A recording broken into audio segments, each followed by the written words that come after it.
Max Verstappen has fired a sharp remark at McLaren star Lando Norris, suggesting that if Norris truly wants to win, he should replace Sergio Perez and join Red Bull. Meanwhile, Martin Brundle has once again stirred controversy in the F1 world, openly criticizing Lewis Hamilton's victory in Las Vegas. Daniel Ricciardo is gearing up for a return to F1 as Cadillac confirms its entry to the grid in 2026. Welcome to F1 Real Time. Don't forget to subscribe and press the bell icon for more updates. Max Verstappen clinched his fourth consecutive Formula One World Championship title under the dazzling lights of Las Vegas, a fitting stage for a driver who has dominated the sport in recent years. Securing an unassailable 63-point lead over McLaren's Lando Norris, Verstappen's latest triumph was both a testament to his relentless consistency and a reflection of the growing threat posed by his closest rival. In a candid post-race interview, Verstappen revealed an intriguing piece of history. He once offered Norris a seat at Red Bull Racing, telling the Briton, "If you want to win, you come here." Verstappen's 2024 title campaign was far from straightforward, labeling it as a challenging season. The Dutchman pointed to Red Bull's on- and off-track struggles, coupled with McLaren's remarkable resurgence, which saw them emerge as the fastest team in the latter half of the year. The rivalry between Verstappen and Norris hit fever pitch at the Austrian Grand Prix, where the pair engaged in a thrilling wheel-to-wheel battle for victory. That encounter ended in disaster for Norris, who retired after contact with Verstappen, while the Dutchman limped home in fifth. Just a week later, at Silverstone, Verstappen widened his championship lead to a staggering 84 points. However, a series of strong performances by Norris, including wins in the Netherlands and Singapore, reignited the title race. By the time the paddock arrived in Brazil, Norris had closed the gap to 44 points, setting the stage for a dramatic sprint race. But Verstappen's dominant wet-weather victory in the Grand Prix sealed the championship, as Norris faltered to a disappointing sixth place. The championship-deciding race in Las Vegas ended in subdued fashion for Verstappen, who finished fifth, with Norris just behind in sixth. Despite the tension of recent months, marked by clashes in Austin and Mexico, Norris was quick to offer congratulations, pulling alongside Verstappen on the cool-down lap to give a thumbs up. To race a friend of yours to the title is always a little bit different, but I think we have a lot of respect for each other. And yeah, I'm sure that we'll have many more battles to come. In a surprising revelation, Verstappen shared that he once invited Norris to join him at Red Bull Racing. Reflecting on their early careers, Verstappen recalled encouraging Norris during a time when the Briton struggled to translate his talent into results. "I've spent quite a lot of moments with Lando before. When I was already winning and he wasn't, I always told him, 'Your time will come. Stick to the process. I think you're in a good team environment.' I happily invited him to be my teammate at the time and said, 'If you want to win, you can come here as well.'" Norris, however, chose to remain loyal to McLaren, signing a contract extension at the start of 2024. Reflecting on that decision, Verstappen expressed his support for Norris' journey. "I'm happy for him. He had a great season. Maybe not everything went his way this year, but that's just part of the road that you're on.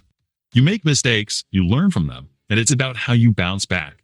Meanwhile, Lewis Hamilton may believe he could have breezed to victory in Las Vegas had he started higher on the grid. But Martin Brundle, former F1 driver and now a respected pundit, isn't convinced. Brundle argues that George Russell, who dominated the race from pole, was the faster Mercedes driver on the night and proved he's ready to take on the mantle of team leader. Hamilton recovered from a disappointing Brazilian Grand Prix to secure second place under the neon lights of Las Vegas, completing a Mercedes 1 behind Russell. However, his post-race comments about his qualifying mistakes potentially costing him the win raised eyebrows, not least from Brundle. Starting from pole, George Russell controlled the race with a composed and commanding performance.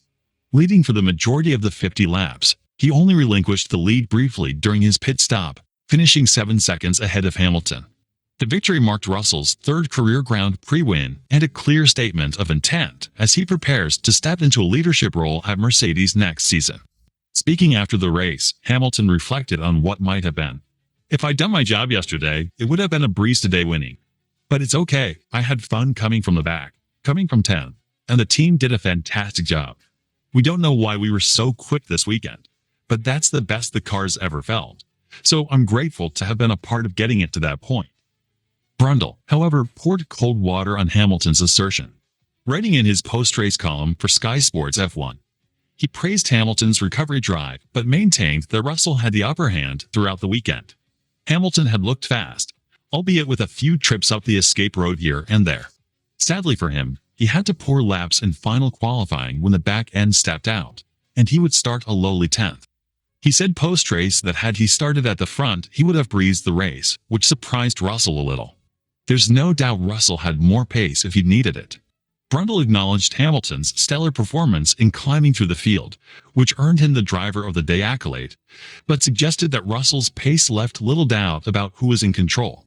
It was an assured performance from George, who was looking very much the real deal in terms of leading that team into the future. Hamilton's departure from Mercedes at the end of the season, bound for Ferrari in a multi-year deal, adds another layer of significance to Russell's Vegas victory. With rookie Andrea Kimi Antonelli set to take Hamilton's seat, Russell will step into the role of team leader, a position Brundle believes he is well prepared for. In all the championship noise, you must feel sorry for George Russell, who qualified impressively on pole position and simply dominated the race, Brundle said.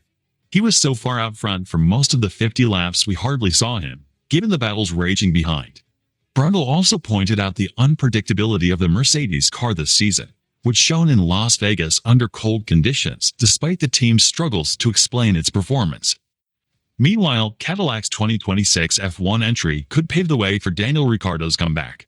The 2026 Formula One season is shaping up to be a year of monumental change, with new regulations and the highly anticipated addition of Cadillac as an 11th team.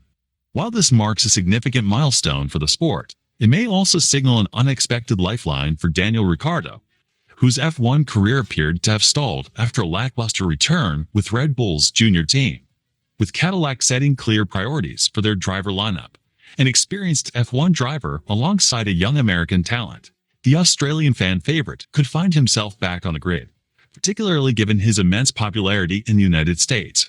After years of lobbying, Cadillac, in partnership with Andretti Global, has secured provisional approval to join the F1 grid in 2026. Speaking about their future driver lineup, Team Director Mario Andretti outlined a two-pronged approach. Recruit a seasoned F1 driver to guide the team through its early days while also nurturing an American talent, with IndyCar star Colton Herta among those under consideration.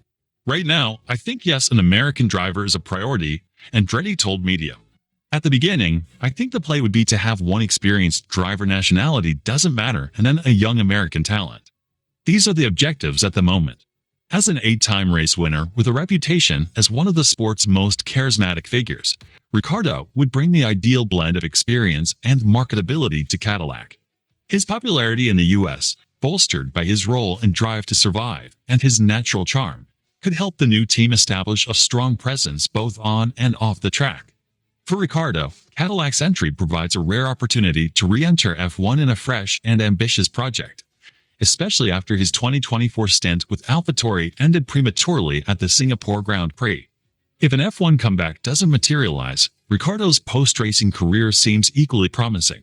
Former F1 driver and steward Johnny Herbert suggested Ricciardo as the ideal candidate to replace Damon Hill as a pundit for Sky Sports F1. Daniel Ricciardo has the experience, the smiley face, is telegenic and very popular. He has a nice demeanor and a very good way of sharing the experiences that he has had. He has had good and bad times too. All those experiences are what people want to hear about. Daniel would be a good addition. Meanwhile, Christian Horner, Red Bull's team principal, hinted that Ricciardo could remain within the Red Bull fold in a US-focused role. He grew up with Red Bull, and he's taking some time out at the moment, Horner told media. He'd be very welcome any time to be part of whatever role he elected to want to get involved in. He has a massive profile, and you're a long time retired, so if he chose to want to get involved in some activities in the US, it's something we'd be very open to.